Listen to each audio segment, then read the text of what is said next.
Bismillahirrahmanirrahim. Assalamu alaikum dear students. Hopefully you are all doing well.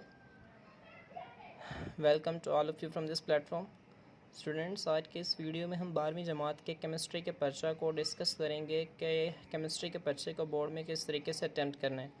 जैसे कि आपको मालूम है कि केमिस्ट्री का पर्चा 85 नंबर का हामिल होता है और इसमें से आप देखेंगे कि हम 85 में से 85 नंबर किस तरीके से हासिल करेंगे और इस बात को लास्ट में हम प्रूव भी करेंगे। तो स्टूडेंट्स, वीडियो को आपने पूरा देखना है ताकि आपको समझ में आ जाए एक एक चीज़। 17 ऑप्शंस होती हैं, इसमें से 15 कम से कम 15 जो ऑप्शंस होती हैं वो लाजमी तौर पर बुक के चैप्टर की एक्सरसाइज में से पूछी जाती हैं। तो आपको हर एक्सरसाइज में लास्ट पे 10 MCQs गिवन है। टोटल 16 चैप्टर्स हैं। तो स्टूडेंट्स, इसमें से MCQs में से मार्क्स कटने की तो कोई गुंजाइश रह ही नहीं जाती। बाकी इसमें से आप 100 में से 100% मार्क्स गेन कर सकते हैं। इसके बाद हमारे पास सब्जेक्टिव पोर्शन आता है। सब्जेक्टिव पोर्शन 2 सेक्शंस पर मुश्तमिल होता है, सेक्शन नंबर 1 और सेक्शन नंबर 2। सेक्शन नंबर 1 मज़ीद 3 पोर्शंस पर मुश्तमिल होता है, शॉर्ट क्वेश्चंस के जो पोर्शंस होते हैं उन पर। उसके बाद जो लास्ट सेक्शन नंबर 2 है वो हमारे पास लॉन्ग क्वेश्चंस पर मुश्तमिल होता है। 5 लॉन्ग क्वेश्चंस दिए जाते हैं, 3 हमने अटैम्प्ट करने हैं। स्टूडेंट्स, इसमें पेयरिंग स्कीम के हिसाब से शॉर्ट क्वेश्चन के पोर्शंस को अरेंज किया जाता है और वो पेयरिंग स्कीम आप मुलाहिज़ा कर सकते हैं अपने रिस्पेक्टिव टीचर्स से या आपको मालूम ही होगी। तो स्टूडेंट्स, अब हम अपने आंसर शीट की तरफ चलते हैं। सबसे पहले क्वेश्चन नंबर 2 को हमने अटैम्प्ट करना है। सो स्टूडेंट्स, इस तरीके से सबसे पहले आपने एक तरफ हाशिया लगाना है, सब्जेक्टिव टाइप लिखना है पार्ट 1, जिस क्वेश्चन को आपने हल करना है वो लिखना है। उसके बाद यहाँ पर क्वेश्चन की हेडिंग दे देनी है आपने और क्वेश्चन का थीम लिख देना है कि क्वेश्चन में उसने पूछा हुआ है, ताकि एग्जामिनर को पता चल जाए कि आप कौन सा क्वेश्चन अटैम्प्ट कर रहे हैं।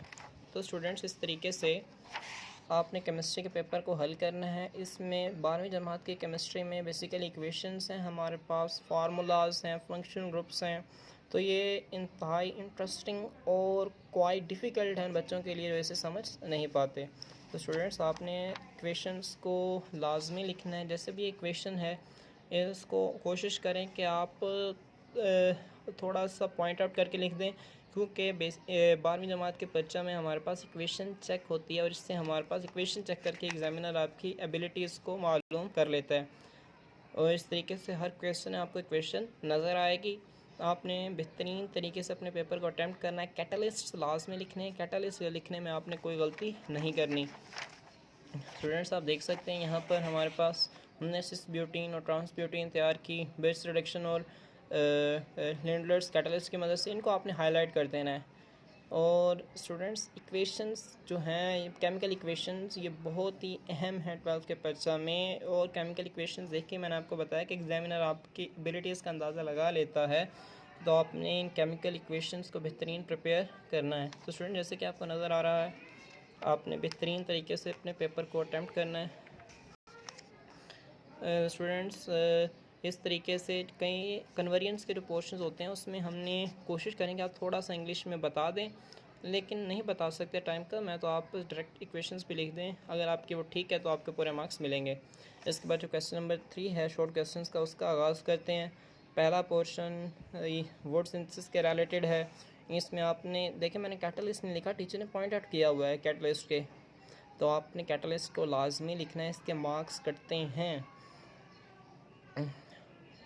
स्टूडेंट्स, इस तरीके से आपने यहाँ पर एरोज़ जो हैं उनको कोशिश करना है कि आप बॉल पॉइंट से ड्रॉ कर दें ताकि बाकी क्वेश्चन के साथ मिक्सअप ना हो। और इस तरीके से आपने बाकी पेपर को अटैम्प्ट करना है। यहाँ पर स्टूडेंट्स फिर हमारे पास देख सकते हैं कि आप बहुत ज़्यादा केमिकल इक्वेशंस हैं, आपने इनको ध्यान से और ख़ूबसूरत करके लिखना है। इससे आपकी केमिस्ट्री के जो पेपर है उस पर बहुत अच्छा तासुर पड़ता है और आप मैक्सिमम मार्क्स गेन कर सकते हैं। यहाँ पर इक्वेशन को बैलेंस लाजमी कर लेना है आप लोगों ने, इसकी बहुत अहमियत होती है। इक्वेशन को बैलेंस करना है। देखें, एरोज़ को हमने बॉल पॉइंट से लगाया है। स्टूडेंट्स, इसके बाद हम अपने नेक्स्ट पोर्शंस की तरफ बढ़ते चले जा रहे हैं और हम दूसरे शॉर्ट क्वेश्चन के अख्ताम को पहुँचने वाले हैं और हम अख्ताम को पहुंच चुके हैं। आपने देखा कि हर क्वेश्चन को आपने वीडियो को पॉज करके देखना है कि हर क्वेश्चन को किस तरीके से अटैम्प्ट किया गया है, क्योंकि शॉर्ट टाइम वीडियो में हम इन सब चीज़ों को एक्सप्लेन नहीं कर सकते। ये बेसिकली जो टीचर लेक्चर देता है उसका काम है। हमने आपको सिर्फ इतना बताना है कि पेपर को आपने किस तरीके से अटैम्प्ट करना है क्वेश्चन को। तो आप एक क्वेश्चन पर गौर करके देख लें कि हमने इससे रिलेटेड जो बाकी क्वेश्चन हैं उनको किस तरीके से अटैम्प्ट करना है। स्टूडेंट्स, लास्ट क्वेश्चन का जो पोर्शन है उसको हमने लिखना है इस तरीके से। कैनिज़ारोस रिएक्शन का प्रूफ पूछा हुआ है, तो हमने सबसे पहले एक एग्जांपल लिखनी है, फिर उसके बाद हमने प्रूफ बयान करना है। जो स्टूडेंट जो नाम के साथ सिंथेसिस होती हैं, जैसे कि स्ट्रैकर सिंथेसिस हो गया, डोस मेथड हो गया, बेच रिडक्शन हो गई, लिंडलर्स कैटलिस्ट हो गया, सबेटियर्स हैंड्रेंस रिएक्शन हो गए, कोल्ब्स इलेक्ट्रोलिसिस, ये इंतहाई अहमियत के हामिल होते हैं बोर्ड के परीक्षा में। तो आपने इनको लाजमी तैयार करना है, इसमें से लाजमी पूछ लिए जाते हैं।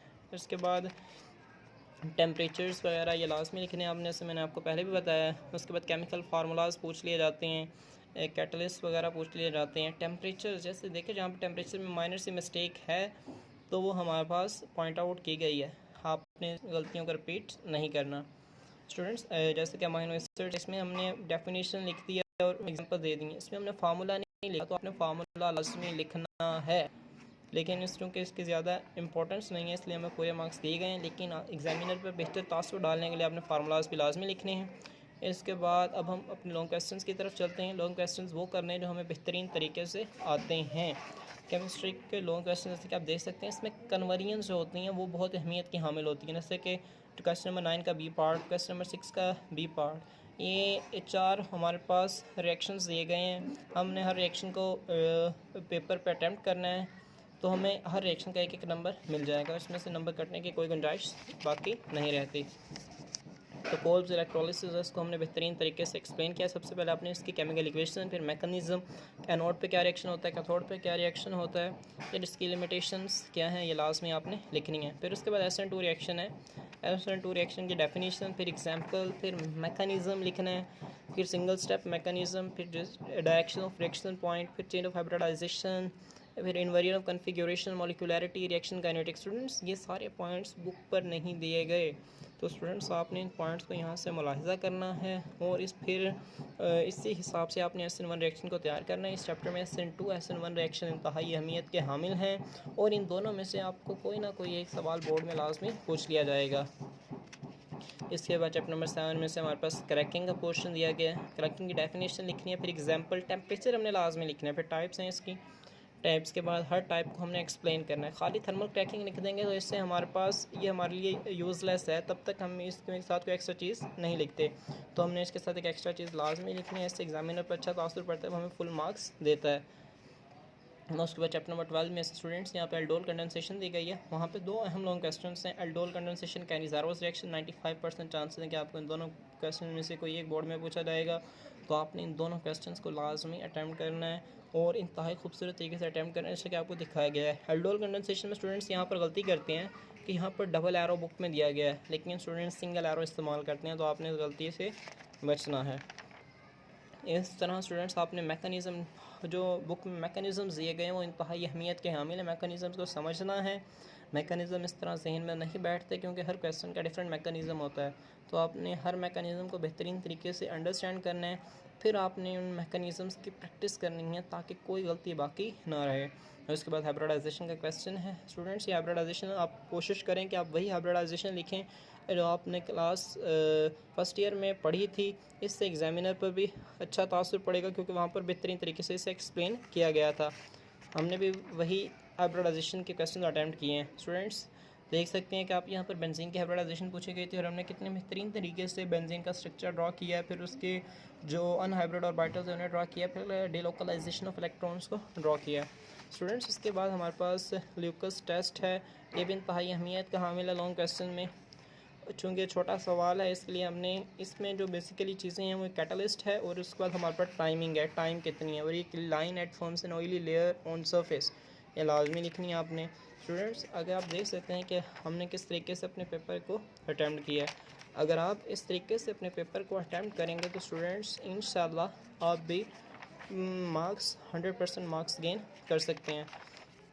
स्टूडेंट्स, आप पेपर को मुलाहिज़ा करें, आप पेपर को देख लें। स्टूडेंट्स देखें कि हमने MCQs में अगर आप देखें तो हमने 17 आउट ऑफ 17 मार्क्स गेन किए हैं, इसमें तो कोई मुश्किल नहीं है। मैंने आपको बताया कि एक्सरसाइज में से MCQs पूछे जाते हैं। ये बेसिकली ट्रेंड ही चला आ रहा है बोर्ड में, तो आपने इस ट्रेंड के हिसाब से चलना है। एक्सरसाइज के MCQs को बेटर प्रेफरेंस देनी है। उसके बाद आपने सेकंड प्रायोरिटी के तौर पर बुक के MCQs को भी प्रिपेयर करना है। और शॉर्ट क्वेश्चन है, जैसे मैंने आपको बताया है, आपने शॉर्ट क्वेश्चंस को भी इसी तरीके से अटैम्प्ट करना है। तो यहाँ पर हमारे पास 12 शॉर्ट क्वेश्चंस दिए गए हैं। आपने कम 8 हमने अटैम्प्ट करने के लिए कहा गया, लेकिन आप कोशिश करें कि 9 या 10 लाजमी कर दें। और पेपर में शीट्स का ध्यान रखें। केमिस्ट्री में शीट्स के ख़त्म होने के ज़्यादा इम्कानात मौजूद हैं। क्वेश्चन नंबर 4 में 6 क्वेश्चन अटैम्प्ट करने के लिए कहा गया 9 में से, तो आप कोशिश करें कि 7 अटैम्प्ट कर दें। और लॉन्ग क्वेश्चंस अगर आपकी तो मैक्सिमम कोशिश होनी चाहिए कि आप उनको प्रिपेयर करें। कन्वर्जन्स हैं, ये लॉन्ग हो गया, फ्रेडल क्राफ्ट फ्रैक्शन ये हो गया, उसके बाद ये लॉन्ग हो गया। इन लॉन्ग्स को प्रेफरेंस दें, क्योंकि इन लॉन्ग्स में मार्क्स करने के चांसेस बहुत कम होते हैं। जो थ्योरी के लॉन्ग हैं उनको आप कम से कम प्रेफरेंस दें, उनमें मार्क्स कटने के चांसेस ज़्यादा होते हैं। तो स्टूडेंट्स, अगर आप इस तरीके से अपने पेपर को हल करेंगे तो इंशाल्लाह आप 85 में से 85 मार्क्स गेन कर सकते हैं। और इसमें से 85 मार्क्स गेन करना कोई मुश्किल बात नहीं है। सैकड़ों तलबा के मार्क्स आते हैं, तो आपके क्यों नहीं आ सकते। आप मेहनत जारी रखें, इस तरीके से अपने पेपर को अटैम्प्ट करें। स्टूडेंट्स, आपको वीडियो पसंद आई तो इसे लाइक ज़रूर करें, अपने फ्रेंड्स के साथ शेयर करें, ताकि इल्म का सिलसिला बढ़ता रहे। स्टूडेंट्स, आज के लिए इतना ही। नेक्स्ट वीडियो में फिर मुलाकात होगी। अल्लाह हाफ़िज़।